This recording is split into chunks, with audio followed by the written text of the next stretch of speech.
Hello বন্ধুরা, জিত কেমিস্ট্রির ইউটিউব চ্যানেলে তোমাদের স্বাগত। আজ আমি ক্লাস 11-এর মোল কনসেপ্ট চ্যাপ্টার থেকে এই এমসিকিউটা তোমাদের করে দেখাবো, আর কিভাবে আমি ক্যালকুলেটর ব্যবহার না করেই এটা সলভ করি সেটাও তোমাদের শেখাবো। একটি কম্পাউন্ডে 54.2% কার্বন, 9.2% হাইড্রোজেন এবং বাকিটা অক্সিজেন আছে। কম্পাউন্ডটার মলিকুলার মাস দেওয়া আছে 132 গ্রাম পার মোল। কম্পাউন্ডের মলিকুলার ফর্মুলা আমাদের বের করতে হবে। অপশানগুলো কী কী?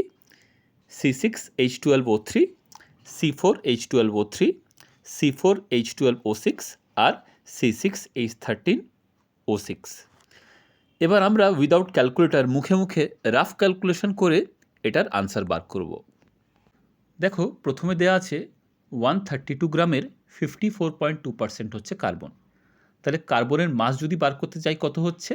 132 ইন্টু 54.2 বাই 100।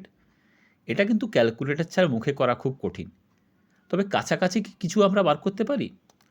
ধরো 50% বার করতে পারি আমরা। 132-এর 50% মানে হাফ কত? 66। তাহলে 50% যদি 66 হয়, 54.2% কত? 66-এর একটু বেশি। আচ্ছা, এবার অপশানগুলো আমরা দেখি। দেখো, অপশান এ আর অপশান ডিতে কি বলছে? কার্বন কটা আছে? 6টা।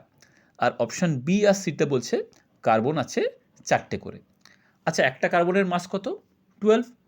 তাহলে 4টে কার্বন হলে তার মাস কত হবে? 12 ইন্টু 4, 48। আর 6টা কার্বন হলে তার মাস কত হবে? 12 ইন্টু 6, 72। আচ্ছা, আমরা এক্ষুনি কি দেখলাম যে কার্বনের মাস টোটাল কত হতে হবে? 66-এর একটু বেশি। তাহলে 48 আর 72 কোনটা 66-এর একটু বেশি? 72। তাহলে কার্বনের মাস আমরা কত পেয়ে গেলাম? 72, অর্থাৎ কার্বন কটা আছে? 6টা। তাহলে দেখো, এখান থেকে আমরা কি বুঝতে পারলাম? হয় অপশান এ না হলে অপশান ডি, এই দুটোর মধ্যেই কোনো একটা আমার কারেক্ট অপশান হবে, আর অপশান বি আর সিটা কিন্তু বাদ হয়ে গেল। এবার এ আর ডি এর মধ্যে দেখো, এতে 3টে অক্সিজেন আছে আর ডিতে 6টা অক্সিজেন আছে। আচ্ছা, একটা অক্সিজেনের মাস কত? 16। তাহলে 3টে অক্সিজেনের মাস কত? 16 ইন্টু 3, 48। আর 6টা অক্সিজেনের মাস কত? 16 ইন্টু 6, 96। টোটাল কম্পাউন্ডের মাস দেওয়া আছে দেখো 132। তার মধ্যে থেকে আমরা কার্বন কত পেয়েছি? 72। তাহলে বাকি অক্সিজেন আর হাইড্রোজেন মিলে কতটা রইল? 132 মাইনাস 72, সেটা হচ্ছে 60। এবার এই 60-র মধ্যে হাইড্রোজেনের জন্য কিছুটা বাদ চলে যাবে। তাহলে অক্সিজেনের মাস কি 96 হতে পারে? কখনোই না। কত হতে পারে? 48। অর্থাৎ অক্সিজেন কটা আছে? 3টে। তাহলে কার্বন 6টা আর অক্সিজেন 3টে। দেখো, আমার অপশান এটা মিলে যাচ্ছে, C6H12O3। এইটাই আমাদের কারেক্ট অপশান হয়ে গেল। তোমরা চাইলে ক্যালকুলেটর ইউজ করে ঠিক ঠিক ভ্যালুগুলো ক্যালকুলেট করেও দেখতে পারো, এইটাই উত্তর আসবে।